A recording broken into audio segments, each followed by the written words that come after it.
is being recorded. And I guess, the Florida statute 904.3, level 2 background checks of coaches is the reason that we're all here this evening. Again, I will try to make this as brief as possible and get to your questions at the end. But I do thank everybody for your interest and frankly, understanding on this topic. First and foremost, I also need to mention that anything that information you receive tonight, it is not legal advice. This is FYSA's interpretation of the Florida statutes. We have done an incredible amount of due diligence in speaking with legislators, lawmakers, various attorneys, background check experts. We've worked with a lobbyist as well. So we do have feel that we are very educated on this topic, but please do not consider anything you receive tonight to be official legal advice. So, of course, this is about the change in background check statute for athletic coaches. As you guys all know, for a long time, Florida has the distinction of having a very specific background check that is necessary for all athletic coaches, of course, not just in the soccer realm, but everybody. And in late 2023, there were several changes made to the statute. And while this one is probably not one that gets the most amount of press, this change to the specific statute, I did put it first here because it is very important. We formerly had in the statute this 20-hour, I don't know if you want to call it requirement or proviso, but that has been removed. There is no longer a minimum number of hours that a coach or referee, assistant coach needs to be around a child. They've removed that entirely. So people who in the past maybe had not done that FDLE level 1 certainly now need to do the FDLE level 2, and there's no 20-hour minimum to get you out of it. So again, this one doesn't get quite the attention that it deserves because of the change and addition of fingerprinting, but everybody really should know about this coming in, that there is no longer a 20-hour minimum. And you also notice in here that they added manager to the change in statute. So managers do now need to submit this as it is level 2 background check. Second change in the statute came to this portion right here, which is, of course, the reason that we're mostly here tonight and the questions that come along with it. Conduct a level 1 change to a level 2 screen. FYSA has been compliant with the level 1 background check screening since the inception of this initial statute, and we intend to be for level 2. Level 2 background check through FDLE includes a fingerprint, a mandatory fingerprint, as well as live screening of that individual within the state of Florida. So this is probably the most significant change.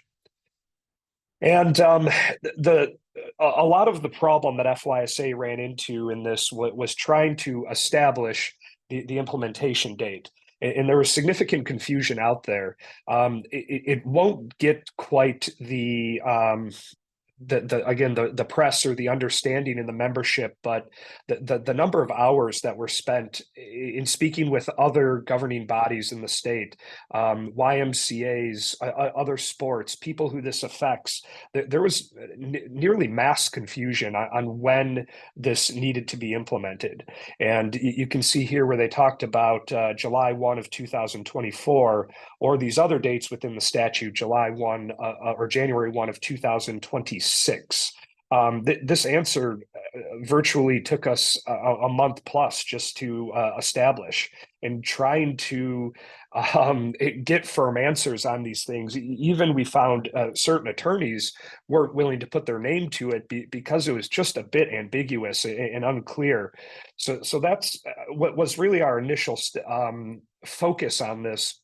was the legislative side. You're going to hopefully see him at our AGM, but a lot of this starts and ends with three very important people on this. Mr. Sean Stafford of McGuire Woods Consulting, LLC, is the lobbyist that FYSA was recommended to and engaged with. Just a tremendous individual, and so dedicated to sports and all of the activities that this truly will apply to. But in short order, FYSA noting that not only us, but a lot of other governing bodies were not going to be prepared to implement this by July 1 of 2024, which we eventually settled on to be the implementation date, proposed an amendment to this statute, which would delay the implementation specifically of the FDLE level 2 background check to January 1st of 2025. And that, again, recognizing two extremely important people who we're hopeful will join us at the AGM in just a couple of weeks, Senator Aaron Grahl and Representative Dana Trabulski.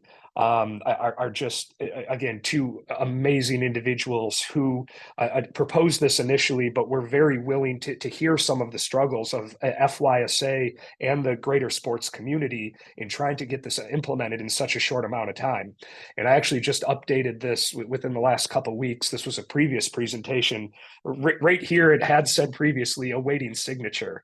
And it was the first line in our communication that went out, but I can't tell you how proud I am to relay to the membership that FYSA has impacted Florida legislation, Florida law. We got it changed. Our amendment, along with a lot of other changes to some other things, was signed by the governor on June 14th of 2024. So I can tell you without a doubt that we do not need is the key word there to be compliant until January 1st of 2025 with the new changes in background check legislation, including the FDLE level 2 check. So this is what was initially a lot of the work that FYSA was focused on, was trying to establish that implementation date and try to wrap our hands around, hey, can we get this change? Can we get just a little bit more breathing time? And as a lot of you guys know, January 1st of 25 is truly only halfway through our seasonal year, but we submit 80 to 85% of our background checks between basically now and the first of the year. So we feel hopefully that this will cover a lot of our membership, again, with a few caveats, several asterisks, and some guidance coming. But to try to take it to the next step was, of course, the implementation. I mentioned before, an FDLE level 2 requires a fingerprint scan. It's not the old-fashioned ink and paper, and it hits on two different databases. I think one of the silver linings is in the legislators, Ms. Grahl and Ms. Trubelski, really echoed this as well, that this should be creating a more safe environment for our children. And I truly believe that it will. It's hitting the FBI database, which truly wasn't checked previously under the FDLE level 1. That is about the most comprehensive background check screen that you can get. But then it's hitting the same FDLE database that we did before, but what's being added to it is this live scan. And the live screen, the live scan is going to deliver to us results of real-time criminal history. How real time, we don't know. I've heard 7 days. I've heard more, depending on when it hits the database, depending on when the county reports. I don't want to box this into one time, but the real-time monitoring will be really important for some of those most heinous crimes. People who were kind of in the know came to us before and said, well, what if something happened the day after I got my FDLE level 1? Well, we wouldn't know about it for a year. So I truly do think that the level 2 is going to create a safer environment for the kids. So the second bullet point is not to be missed either. The completed and required training for all of us to do this background check has been completed by FYSA, and I can tell you it's not a small task. There are exams that need to be taken. There's required training that needs to be done. I mentioned a couple points down here that we're looking at this hopefully, and you guys see it as well, as a member benefit to FYSA. Some sports that are less centralized than FYSA have decided to just push this down more to the local level. That was never a thought for FYSA. We want to continue to provide this as a service to you guys to hopefully make it as easy as possible. So the level 2 also comes with a consent form. This is a major hiccup in this whole thing, that you need to keep this consent form on file for as long as the individual is active, or for at least 5 years. FYSA has gone to great lengths and incurred some costs as well, to make sure that we can keep this form and collect this form digitally for all of you. For those of you who have maybe been through the training, it's a bit rudimentary in the way we have to protect this criminal justice information. They call it CJI through the FBI, and we need to keep this consent form on file for 5 years. And we have found a way electronically to have it signed and to be compliant with both FDLE and FBI standards through our partner Biometrics for All, which is the next point. Again, Biometrics for All, pardon me, has been already an amazing partner for FYSA. There's a number of different companies that the FDLE has approved to basically transmit the fingerprint to the various databases and to collect the fingerprint and to transmit it. FYSA looked at more than a few of them and settled on Biometrics for All for a number of reasons. But I think most specifically is their ability to keep that consent form on file for as long as they do, and to keep compliant with FBI and FDLE standards for document retention. So again, I hope, going back to it, that all of you guys really do realize that some of the work, the paces that we have gone to have been so you guys don't have to, and just keeping all these things on file and keeping compliant with all the standards that are in place is really no small task. And really, I'll get into how we submit it momentarily once I get through these next couple slides. But just know that all of the level 2 is now predicated on the specific link that AORs and presidents received last week.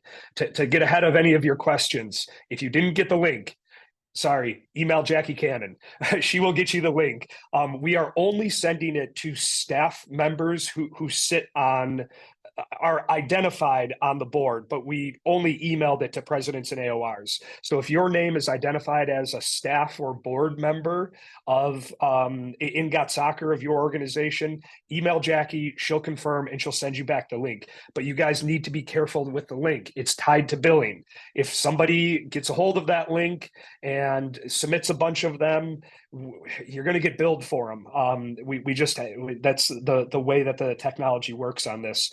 We might be able to change your link if it gets in the wrong hands. That's a bit down the road, but be careful with that link.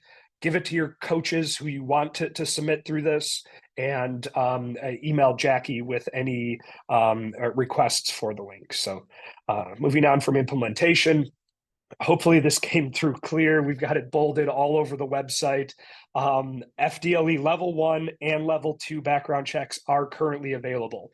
We will accept either for the 2024-2025 seasonal year. If somebody was very anxious and did them early on in the year before we rolled out those links to you guys last week, that's fine. They can coach within FYSA all season long with a level 1, no problem. All you're doing, though, in the third point, is delaying the inevitable. 2025, 2026, everyone will be required to do a level 2. Now, if you did it this seasonal year, you won't need to do it again in 25, 26. Your fingerprints don't change, as it turns out. So if you do it this year, you won't need to do it next year, and potentially not the following year, because there's an asterisk also to that, and caveats, as there are quite a bit to this. So the big bolded at the bottom, should be bigger, honestly, is check with your county. Some of you guys already know it. Some of you guys come from counties who have already been doing background check screening. So check with your county.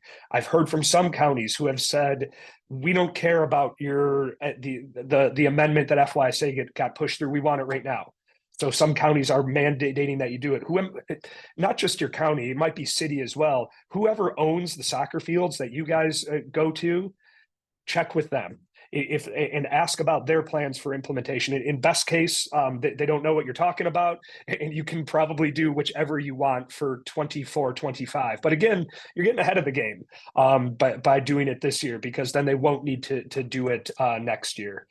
There's your costs. No changes to FDLE level 1. Just know that there's really no changes across the board for FDLE level 1. You can go in and submit it as you always have. FDLE level 2, really proud to roll out a price point of $60. Some of you guys who may have been on or listened to some of our old board meetings knew that when we were very early on in this process, we were getting quotes of $80, $100 on this, and to be able to roll out this price is a credit to the board, the staff, our partner at Biometrics for All, and really everybody who's been involved in this. Really happy to put that out there, and this is the price to affiliates. So here's the future and some of those caveats that I mentioned. If I go back several slides, there is mention of the Agency for Healthcare Administration, and this is where some of the implementation confusion came into play. On January 1st of 2026, or a date as to be determined, or a later date as to be determined by the Agency for Healthcare Administration. You'll see that in a couple of different places. On that date or around that date, we are going to need to submit to a clearinghouse, which I think is actually going to benefit this state. They're going to be pulling athletic coaches under the same umbrella as healthcare workers, teachers, referees who do the high school refereeing. So I think it'll be an overall positive, but essentially on or about this date, everything that I've talked about up until this point is out the window, and we will need to fingerprint again because it's going to be going to a different database. And in fact, FYSA will be losing some control of a certain element of it. We'll still continue getting FBI database prints back from that, but the Agency for Healthcare Administration will be taking a role in the approvals and denials for some of the information or some of the background check data. It'll be almost a two-level of approval because you'll need to be approved by ACA as well as FBI. We can, or as well as FYSA, we can have more stringent standards, but of course not less. So this is, I have to admit, is a very confusing element of it. Frankly, our focus has been more on that July 1 and January 1 deadline. The tea leaves that we are reading is that they will very likely take advantage of this later date as determined element of it, which is of course our hope as well, since we're going to be fingerprinting everybody at least once in such a short frame, we would hope we wouldn't have to do it again just some months later. So that is the portion about ACA and the role that they are going to play. So again, some of this is very much in the air, or a later date. Again, it's a clearinghouse to house all of the information for a various number of people. We've received a lot of questions about, hey, I already do this to be a school teacher. Hey, maybe I am a healthcare administrator. I've already done it. Unfortunately, as we currently sit, because of the really stringent protections that they put on this data, the criminal justice information, we can't see any of it, and they can't share it with us, and we can't share it with them. So yes, if you're a high school teacher, yeah, you need to do another one to coach in FYSA. If you're a high school referee, yes, you need to do another one to coach in FYSA, to be a manager in FYSA, to be an assistant coach in FYSA. If you're a healthcare administration, right now the systems don't talk. But in 2026, or a date to be later, we're told that it will. So it will come, of course, at an increased cost in 2026. It's it always does. I don't know what else to say.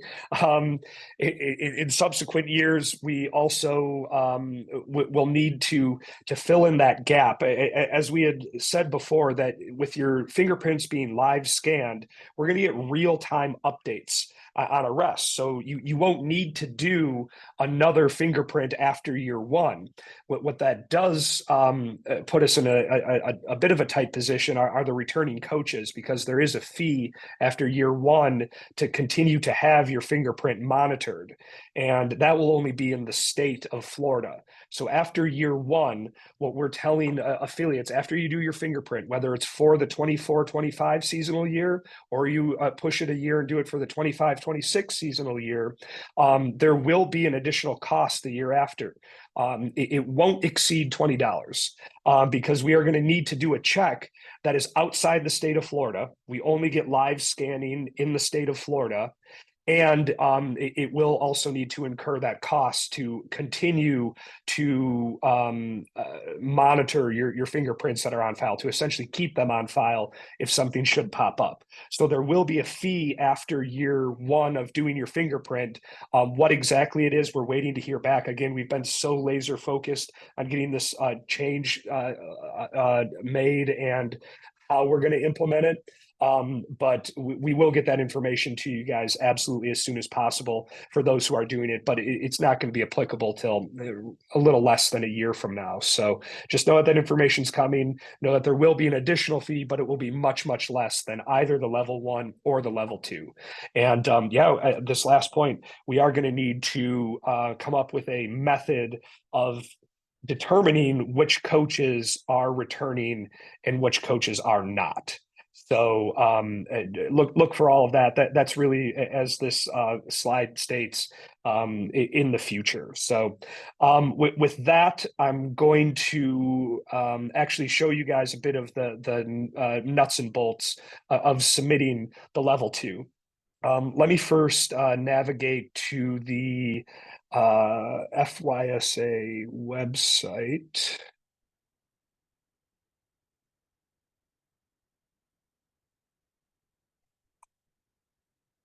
It's this page right now, but the FDLE, hopefully you guys have had an opportunity to check out this page. And that's why I think this webinar was so important. There's a lot of text here, guys. We've really tried to break it up as much as we can. We have 3 other guidances that have been out there. It's all important information, but we're really happy to be able to deliver this information to you guys now. Please read through this. It covers a lot of what we put out here. But again, to reiterate, FDLE level 1, plain Jane, what we've done for years, no problem. Just go ahead and submit it in GotSport as you always have. But the FDLE level 2, again, starts with that specific link for your club. Make sure that your coaches are following that link for your club. And again, here we even put the who has to take it. So here you can email Jackie. Here is the page when you click your link that it will go to here. So it does authenticate you, which doesn't take very long. But one of the other benefits of this, while I wait for the email, truly was that there's no account creation necessary on biometrics for all, which I thought was a big win. I think the last thing any of us need on this call is another account for another thing. So this step is not creating you an account. It's truly just authenticating you and making sure I'm not that tech savvy, that you're not some kind of bot. But Once we get that code, it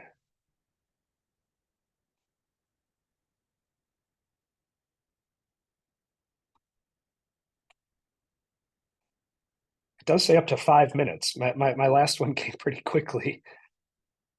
Let's while we wait for it here, go back to this page again. All links have been provided to club AORs and presidents. A lot of you guys are the exact same. You're going to input the 6-digit code, follow the prompts.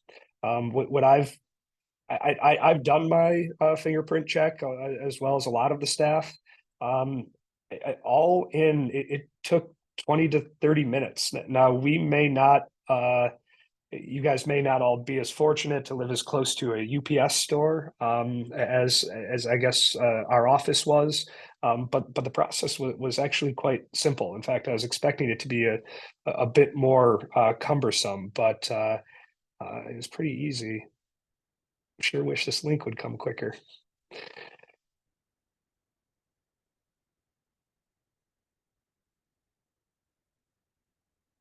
There it is. I'm gonna just really quickly unshare my screen in case there's any problems with sharing this code. It will then, I inputted the code. Again, I don't think there would be any problems with me sharing it, that it's a one-time code, but almost all of this is pre-filled in. Now you got to hit this next button fairly frequently.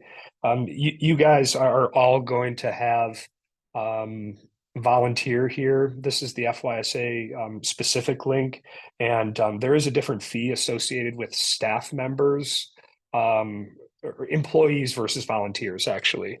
So yours in this field should all say volunteer, I believe, but just hit next. Oh, that's got some personal information because I've already submitted mine. So we're not going to share that. But you're going to go through and you're going to hit all of these important ones. There is no payment that is expected in this. So you can get through the demographics, locations, just make sure they answer the required questions. And once they get all the way to the bottom, you can see here step 6, they'll schedule the appointment. This isn't difficult, guys. Anyone who's filled out an online form can do it.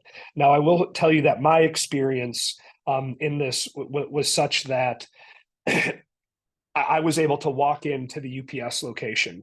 Once you get to the scheduling appointment portion that you just saw, you can type in your city, your zip code, and it will pop up the UPS store locations that are nearest you. It appears that most of them are UPS locations. I was able to walk in. They had no problem with it. Some of them I've seen ask you to schedule an appointment. Some of them I've heard from you make you want to schedule it further out. I don't want to advise anyone to walk in and interrupt the UPS store people's day. But I can tell you when I walked in, I was in the store for less than 5 minutes. And it seemed like they had been doing a lot of them. So again, I don't want to advise if they have appointments, you should probably try to do it that way. But I think that it works. So you go through, you do your fingerprints. The next step, as we have outlined here, complete your fingerprints as directed. 2 forms of ID. Be very sure when you're filling out that last form that you look at the types of ID. Us in the office, myself, we're a little concerned. Oh, geez, my passport is in a box somewhere. I don't exactly know where it is. Some of the forms of ID are as loose as a utility bill. In fact, I'll just tell you that's what I used. I took my license and my utility bill. So there's a long list of acceptable items. So don't be put off or intimidated by the 2 forms of ID. We've also been advised that if you miss your appointment, that you will incur the fee. Luckily, I'm knocking on wood right now that we haven't seen that happen yet, but we know that it's an option. Just get your fingerprint done when you schedule the appointment. I think that's the best advice for everybody. Don't miss your appointment, or there may be a double charge back to the club. Again, no charge for any of the process that any of you guys have seen thus far. The charge will be put on your GotSport billing account as it was has always been. So that's really the process. Honestly, if you get that link to your coaches to do the level 2, they should be able to get the fingerprint done. A very, very critical second step is this. Once the fingerprint scan has been done, you need to log into GotSoccer. The applicant does. They then need to do the usual GotSport submissions. Again, I've got some personal information up there, but I wanted you guys to see it. This question right here has been added to the GotSoccer registration background check disclosure. It's asking you, are you doing an FDLE level 2 fingerprint background check? Only select yes if you have already submitted your fingerprints or you intend to do so in the upcoming season via your club specific link. Select no if your club is not requiring fingerprints for this seasonal year. If you're unsure, please contact your club. I can tell you that this has been live since Wednesday last week, and most of the submissions have been, I don't want to say incorrect. Maybe they just haven't gotten their fingerprints done yet, but it hasn't linked up to people who have done their fingerprints who have said yes. This question is now so critical to this process. If you select yes, that you're doing it, you're not going to get an FDLE level 1 fingerprint or an FDLE level 1 non-fingerprint background check. It's just going to sit there pending while we wait for your fingerprints to come through. It's 2 different systems. And again, remember the security that is behind this. There is no linkage from the FDLE, the FBI to GotSport. There is none. So we're going to be doing a lot of this process manually in the background. So this question is so critical to this process. And we hope we've made it as clear as possible. No, if you're not getting a fingerprint. Yes, if you're getting a fingerprint. Frankly, and I almost hesitate to say this, it doesn't matter which of these you submit first, whether you follow the specific link and get your fingerprint done or do this first. But a correct answer to this is going to solve so many problems for you as an affiliate and the coaches themselves. So please drill this question into people's heads, and we have it listed on here as well. So they know that this is what they're looking for. So if you're doing a level 2, you have to submit yes. And again, you're going to cause a big delay if they say yes and they did not intend or never follow up with the fingerprint. They're never going to get approved. So this step in GotSoccer is still required even if you're doing a level 2. And again, it's because of the lack of information sharing that's possible from FDLE and FBI. So I think we've made this as streamlined as we possibly can. Billing information, again, you're just going to see it pop up monthly. Applicants will not be asked to pay anything. Even when you go in the UPS store, they will not need anything. I printed out here, actually, the email that gets delivered has a QR code on it. So once you submit that form, you'll get a QR code. Print this off and take them with you. The first question that they asked me when I walked in was, do you have the QR code? They hit this really quick and it pulled up that it was for FYSA and that they don't need to pay because different agencies handle this differently, and some need to walk into the UPS store and actually physically pay. So again, relay to your coaches that you do not need to pay. So again, here's the Florida statute, some of the asterisks and caveats. I believe that really require that handles everything on how you submit it. Again, no changes to level 1. Thank you guys who may have been watching this recorded. I'm going to kill the recording here and then open this up to anyone. I see a lot of questions in the chat, but thank you guys all for the time and attention. I've kept